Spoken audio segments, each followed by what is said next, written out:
Salut à tous et bienvenue sur DC Télé pour cette deuxième demi-finale du Bonhomme des Neiges. On est aujourd'hui dans la magnifique station de Chabanon dans la vallée de la Blanche. Alors aujourd'hui c'est Noémie et Evan qui vont s'affronter. Evan qui remplace Clément puisque Clément a été malheureusement malade. Voilà, une émission à Chabanon aujourd'hui avec 3 épreuves. Vous le savez, une épreuve sportive, donc en montagne il faut être sport. Qu'est-ce qui nous attend pour cette épreuve, Cyrienne ?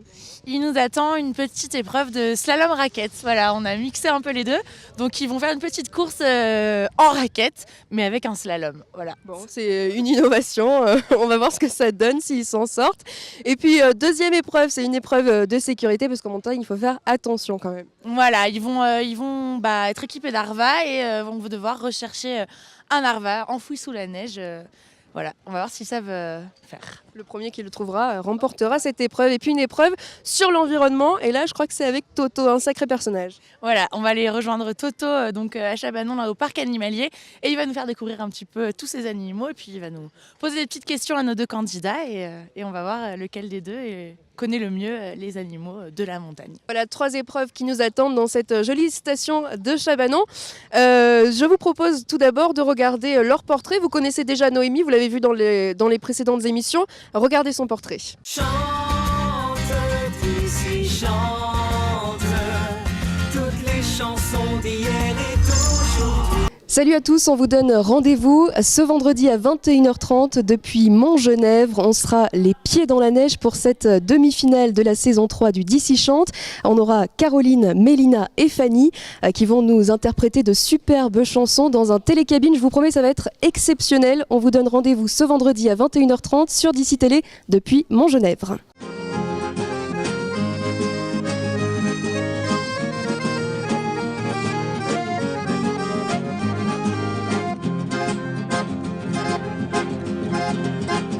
On vient de passer cette place Manuel qui est quand même très rythmée, on va dire.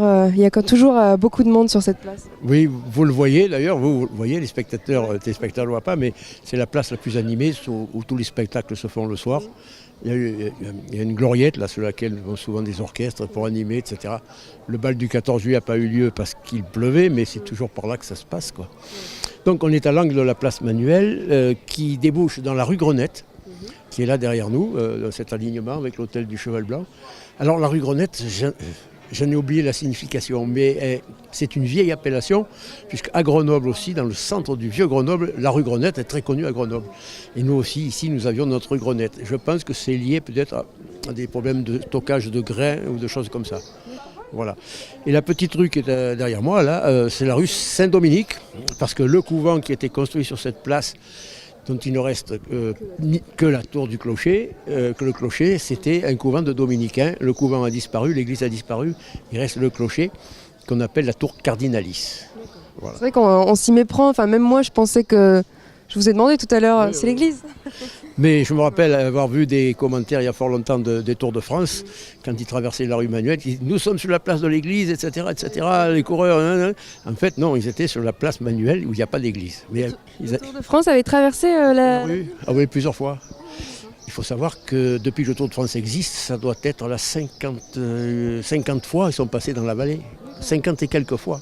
Presque 1 an sur 2 si on fait le compte du nombre de Tours de France qui ont eu lieu. Ouais. C'est énorme. On va essayer de retrouver ces images et on va les montrer à nos téléspectateurs. Ça vaut la peine aussi parce que c'était une autre époque où il n'y avait pas tout le caravane publicitaire de maintenant et les conditions étaient beaucoup plus simples et rustiques, j'allais dire.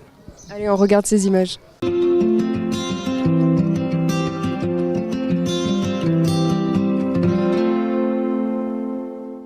De retour dans la remise d'ici, le premier vide-grenier télévisé sur DC Télé. C'est une exclusivité. Intergalactique, s'il vous plaît, messieurs, dames. Ah là là, Loïc, qu'est-ce qu'on se complète.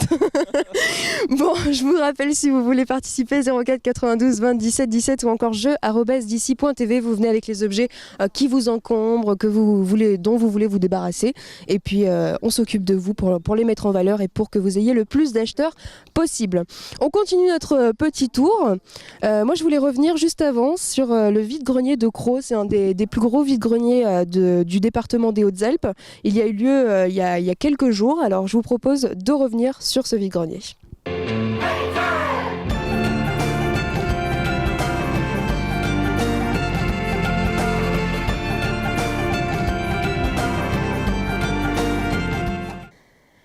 Bonjour à tous et bienvenue dans cette tournée d'été d'ici depuis Barcelonnette à l'occasion donc de la 7e Biennale de musique classique à Barcelonnette. On est au centre du théâtre El Zocalo.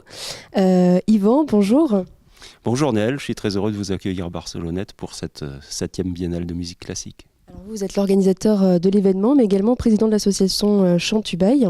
Comment est-ce que ça s'organise cet événement? C'est la 7e édition, on imagine que vous avez rodé.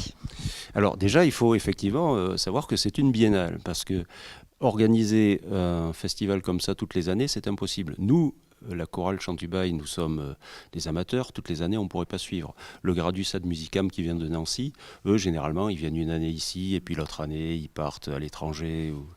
Et donc, le rythme de tous les 2 ans est idéal pour pouvoir bien travailler, parce que nous travaillons ce répertoire, donc la petite messe solennelle de Rossini pour le chœur, depuis début janvier. Gradus, le GAM, on dit le GAM, eux, ils le possèdent dans leur répertoire, donc ils l'ont déjà chanté, ils le redonnent, tout comme les autres pièces. Si elles sont là cette année, c'est parce qu'elles ont été jouées à Nancy, à la salle Poirel, la grande salle de Nancy, cette année, et que ça permet de pouvoir, on va dire, recycler ces œuvres et de les donner pour le public cubaïen, parce qu'avoir deux chefs d'orchestre, un grand chœur de 70-80 personnes, l'orchestre symphonique complet complet, plus les solistes. On va avoir donc pour le Beethoven, Gefreno qui va nous faire des sonates au piano, et ensuite Marie-Claudine Papadopoulos sur son super violon qui nous fera le concerto pour violon de Beethoven avant la fantaisie chorale en fin de soirée pour le chœur, l'orchestre. Donc c'est un événement, je pense, assez rarissime dans nos contrées.